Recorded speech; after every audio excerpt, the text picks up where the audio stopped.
गुरुर्ब्रह्मा गुरुर्विष्णू गुरुर्देव महेश्वरा गुरुर्साक्षात् परब्रह्म तस्मै श्री गुरवे नमः तस्मै श्री गुरवे नमः। या पावन पवित्र श्रावण महिन्यामध्ये सर्व साधकाकडून आणि सर्व जनमानसाकडून संत वाङ्मयाचं संत विचाराचं श्रवण व्हावं म्हणून हा श्रावण महिना आहे। या श्रावण महिन्यामध्ये विश्वात्मके देवे साधक मंडळीसाठी आपल्या सद्गुरूंनी आपल्याला सांगितलेला भगवत भाव सेतू हा जो ग्रंथ आहे, या ग्रंथाचं पारायण आपण सर्वजण करत आहोत। श्रीपाद बाबा यांच्या तळमळीतून आपल्याला लाभलेला हा संप्रदाय आणि या संप्रदायामध्ये आपल्याकडून होत असणारा हा विनियोग अंतःकरणात जाणवून गुरुवर्य पुरुषोत्तम राजाराव सर यांच्या मुखातून त्यांच्याप्रती बाहेर पडलेले समर्पणाचे 2 शब्द आपण पहिल्यांदा समजून घेऊया आणि मग पारायणाला सुरुवात करूया। आंसू पोंछ कर मेरे गुरु ने हंसाया है मुझे, मेरी हर गलती पर भी मेरे गुरु ने सीने से लगाया है मुझे। विश्वास क्यों न हो मुझे अपने गुरु पर, मेरे गुरु ने हर हाल में जीना सिखाया है मुझे। यह गुरु का दर है, यहाँ मनमानी नहीं होती, यह बात भी पक्की है कि कोई परेशानी नहीं होती। कुछ तो बात होगी मेरे गुरु में, यूँ ही दुनिया इनकी दीवानी नहीं होती। ओंकार स्वरूपाने दिव्य शरीर धारण केलेल्या श्रीपाद बाबा तुम्हाला नमस्कार, नमो नमः। श्रीपाद या नावाने सद्गुरू तुम्हाला नमो नमः। ओंकार स्वरूप श्रीपाद बाबा तुमचा जय जयकार। तुम्हीच आमचे सद्गुरू म्हणून श्रीपाद बाबा तुम्हाला नमो नमः, नमो नमः, नमो नमः। तुम्हीच आमचे सर्वधाम असून जीवासह शरीर मनाने तुम्हाला आम्ही शरण आहे। तुमचे भजन करण्याव्यतिरिक्त आमचे दुसरे कोणतेही साधन नाही। आम्ही कोठेही आणि कोणत्याही स्थितीत असलो तरी तुमचे भजन आम्हाला सर्व अडचणीतून तारणारे आहे, म्हणून तुम्हाला सतत नमो नमः। तुमच्या भजनाशिवाय इतर कशात आनंद घ्यायचा नाही। सद्गुरुनाथा तुम्हाला पुन्हा पुन्हा आणि सतत नमो नमः, नमो नमः। ओम श्रीपाद नमो नमः, श्रीपाद नमो नमः। जय जय श्रीपाद नमो नमः, सद्गुरु श्रीपाद नमो नमः। ओम श्रीपाद नमो नमः, श्रीपाद नमो नमः। जय जय श्रीपाद नमो नमः, सद्गुरु श्रीपाद नमो नमः। संदेशरूपी संदेशातून आलेले आमच्यासाठी पवित्र श्लोक, त्याचं संकलन म्हणजे भगवत भाव सेतू। त्या भगवत भाव सेतूमध्ये जी काही प्रकरणं आहेत ते आमच्यासाठी अध्याय आहेत। त्यातील पहिल्या अध्यायाला आपण सुरुवात करूया। भीष्माचार्य प्रतिज्ञा करून त्यात अडकले, त्यामुळे त्यांना देव प्राप्त असूनसुद्धा देवाच्या लीला आणि प्रयोजन समजले नाही। त्यांना ईश्वर तेजाची प्राप्ती झाली नाही। ईश्वरी लीला आणि त्याचे प्रयोजन समजण्यासाठी सद्गुरू कृपा पाहिजे। भीष्माचार्याकडून गुरु आज्ञेचे पालन झाले नाही, म्हणून त्यांच्यावर सद्गुरू प्रसन्न नव्हते। त्यांना सद्गुरूंचा शोध करता आला नाही। सद्गुरूंचा शोध लागला तर सद्गुरूकडून तुम्ही कोण आहात याचा शोध लागेल, म्हणजे आत्मशोध होईल। गुरुगुह्य ज्ञानाचा महिमा जाणतो तो आत्मबोध। अशा सद्गुरूंना अनन्य शरण जातो त्याचं आत्मकल्याण होते। सद्गुरूंच्या कार्यात जो स्वतःला झोकून देतो त्याच्याकडून विश्वकल्याणाचे कार्य घडते। आत्मशोध, आत्मबोध, आत्मकल्याण आणि विश्वकल्याण यांचं सतत स्फुरण होते तो महात्मा। पटतं पण कळत नाही, कळतं पण सुचत नाही, आवडतं पण मिळत नाही, मिळतं पण घेवत नाही, म्हणून आपण काय घेतो काय पाहतो हे काहीच कळत नाही, त्यामुळे काहीच वळत नाही. सद्गुरूंच्या विचारावर जो आरूढ आहे त्याला आपण प्रगतीपथावर कोठे आहे हे समजते. आपले अवगुण समजतात. कळतं पण वळत नाही असं म्हणत बसू नका. वळत नाही याचा पश्चाताप होईल तेव्हा वळायला लागतं. वळत नाही असं म्हणणे आपल्याला शोभत नाही. हा मनाचा दुबळेपणा जाणवतो. करत नाही म्हणून वळत नाही. जो करत नाही तो म्हणतो वळत नाही. जो करतो त्याला आपोआप वळतं. इंद्रियांना वळण पाडणे हे नामधारकाचे प्रथमतः कर्तव्य आहे.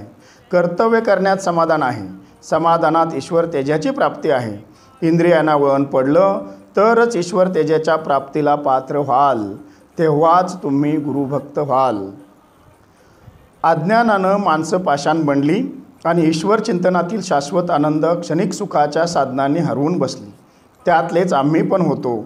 पण भगवत कृपा झाली म्हणून आम्हाला सद्गुरू वचनाचे श्रवण होऊन सद्गुरू प्रेमाचा पाझर सुटला आणि त्याचा अनमोल हिरा बनला. सद्गुरू वचनात किती पावर आहे पहा. आम्ही शूद्रवंशी जन्मलो. आम्हाला काही काव्य लिखाण करता येत नाही. कीर्तन प्रवचन करता येत नाही. कर्मकांड माहीत नाही. वेदशास्त्रातलं तत्त्वज्ञान सांगता येत नाही. म्हणून आमचा दंभपणा आमच्यावर रुसून निघून गेला. आम्ही पवित्र झालो म्हणून स्वरूप ज्ञानाच्या श्रवणास पात्र ठरलो. सद्गुरू कृपेने स्वरूप ज्ञानाचे श्रवण व्हायला लागलं. अद्वैत आनंद मिळायला लागला. उपाधीत न अडकता उपाधीचा आधार घेऊन निरपेक्षपणे विश्वकल्याणाचे कार्य करण्यात अद्वैत आनंद मिळत राहिला. लोक ज्ञानाला वाळीत टाकतात आणि कर्मकांड करायला लावून लोभात मोहात अडकवणाऱ्यांच्या पाठी लागतात. अशीच माणसं ईश्वर प्राप्ती झाली या भ्रमात असतात. अवघ्या साधनांचे सार रामकृष्ण हा उच्चार या अभंगाच्या अर्थावर थोडं विश्लेषण व्हावं. केवळ रामकृष्ण उच्चारून आनंद मिळतो असा अर्थ काही लोक लावतात. रामकृष्ण या उच्चाराने भावनिक आनंद मिळतो आणि संत भेटीत अद्वैत आनंद मिळतो हे विसरू नका. अन्यथा संतांच्या विनियोगावर आवरण आणल्याचा दोष लागेल. लहान मुलांना चालायला शिकवताना पांगुळगाडा देतात. चालायला शिकण्यासाठी पांगुळगाडा हे साधन म्हणून आहे. स्वतःहून चालायला लागला तर पांगुळगाडा कोण वापरेल? पांगुळगाड्यामुळे शिकलो हे विसरून चालणार नाही. पांगुळगाड्याबद्दल आदर असलाच पाहिजे. अकार उकार मकार इथंपर्यंत वेद बोलतात. अर्धचंद्र मात्रेचा विषय आला की वेद तिथे थांबला. मोक्ष प्रकरणातील काळ्या पट्ट्यापर्यंत येऊन वेद थांबतात. त्यानंतरचं त्याला काही सांगता येत नाही. अर्धचंद्र मात्रेत जाण्यासाठी संत कृपा संत मार्गदर्शनच पाहिजे. चांगदेव 1400 वर्ष अर्धचंद्र मात्रेजवळ येऊन थांबला होता. संत कृपा झाली तेव्हा तो सहज आत गेला आणि गुरुभक्तीला लागला. प्रसिद्धी आणि लौकिकाची मला भीती वाटते. या भीतीचा मारा सहन करून मी सांगत आहे. शास्त्रभाषा अवघड आहे. ती समजणार नाही म्हणून ती समजून सांगण्याचा छोटासा प्रयत्न आहे. तुम्हाला ज्ञानाच्या गोष्टी सांगून मला मोठं व्हायचं नाही. मी तुमच्याहून लहान आहे. लहान तोंडी मोठा घास होतोय का याचा विचार करतो. तरीसुद्धा हा विचार बाजूला ठेवून मी सांगत आहे. सांगत असताना कोणाची तरी मनं दुखावतील, राग येईल, तसं होऊ देऊ नका. खरं सांगताना राग येत असेल, मनाला दुःख वाटत असेल तर ते अहंकाराचे प्रतीक समजा. श्री हंस, ब्रह्मा, अत्री मुनी, श्री दत्तगुरू, नारायण महाराज जालवणकर, लक्ष्मण महाराज, बलभीम महाराज, सख्यानंद महाराज, शांतामाई, बंडोबा बाबा, केरोबा बाबा, गुरु परंपरा मालिकेतील 12वे मूळ महापुरुष सद्गुरू सच्चिदानंद श्रीपाद बाबा यांच्या मार्गदर्शनाने आपला परमार्थ चालू आहे. गीता केवळ काव्यसंग्रह किंवा ज्ञान सांगणारे पुस्तक नसून गीता सर्वांचा आत्मा आहे. आत्मा सत्य आणि शाश्वत आहे. तोच प्रत्येक जीवाला भवपाशातून बाहेर काढून शिवस्थितीत आणण्यासाठी अविरत प्रयत्नशील आहे. तोच संत महात्म्यांच्या रूपाने वावरत असतो. एक आत्मतत्वच म्हणजे ईश्वर सर्वश्रेष्ठ आणि सत्य आहे असे सांगून संत स्वतः तसे आचरण करतात. संत गीतेचा वाहक म्हणजे साधन म्हणून असतात. आपल्याला सुद्धा तसंच राहायचं आहे, महाराज म्हणून राहायचं नाही. ज्याप्रमाणे झाडे, वेली, तरू, वृक्ष जीवन जगण्यासाठी आपली मुळं जमिनीत खोल दूरवर सोडतात, त्यामुळे पृथ्वीवर अतिऊन, वारा, पाऊस यापासून सुद्धा स्वतःचा बचाव स्वतः करण्यास सक्षम असतात. तसं प्रलयकाळ, महायुद्ध, साथीचे आजार, जीवनातील संकटे यामुळे त्रागा करून स्वास्थ्य बिघडवून घेण्यास कारणीभूत ठरलेल्या समस्यांना सामोरं जाण्यासाठी आपली श्रद्धा, निष्ठा आणि विश्वास खोलवर असला पाहिजे, तर स्वतःचा बचाव स्वतः करण्यास सक्षम ठरतो.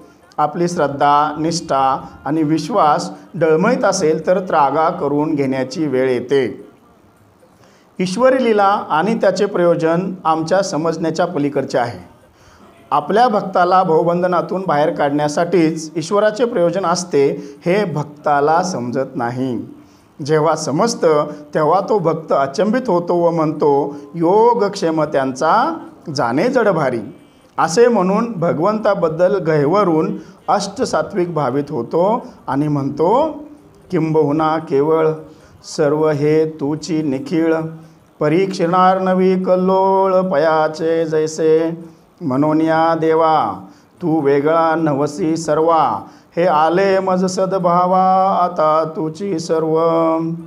अशा प्रकारे भगवंताला जाणून शरण गेल्यास देव आचरणात येईल, मग आनंद मिळायला लागेल. संपूर्ण ऐश्वर्य, संपूर्ण बल, संपूर्ण यश, संपूर्ण सौंदर्य, संपूर्ण ज्ञान आणि परिपूर्ण वैराग्य याला देवे, ब्रह्म किंवा भगवान म्हटले आहे. मी ब्रह्म आहे असे आपण म्हणतो तेव्हा यातले काहीतरी गुण आपल्यात आहेत का? याचा विचार केला तर मी ब्रह्म आहे हे म्हणणेसुद्धा गळून पडते व अनन्य शरणागती होऊन लीन होतो. सूर्याला विविध प्रकारची 3 रूपे आहेत. सूर्यप्रकाश म्हणजे सूर्याचे किरण, दुसरा सूर्याचा पृष्ठभाग आणि तिसरा प्रत्यक्ष सूर्य म्हणजे सूर्यलोक. जो केवळ सूर्यप्रकाशाचे अध्ययन करतो तो प्रथम अवस्थेतील, जो सूर्याच्या पृष्ठभागाचे दर्शन घेतो किंवा जाणतो तो अधिक प्रगत अवस्थेतील साधक, आणि जो सूर्यलोकात प्रवेश करतो तो सर्वश्रेष्ठ साधक. आता प्रबोधानंतर सर्वश्रेष्ठ साधकाप्रमाणे चिंतन झालं पाहिजे. नाम घेतल्यावर नाम चित्तात मुरत जाईल तशी विरक्ती वाढत जाते.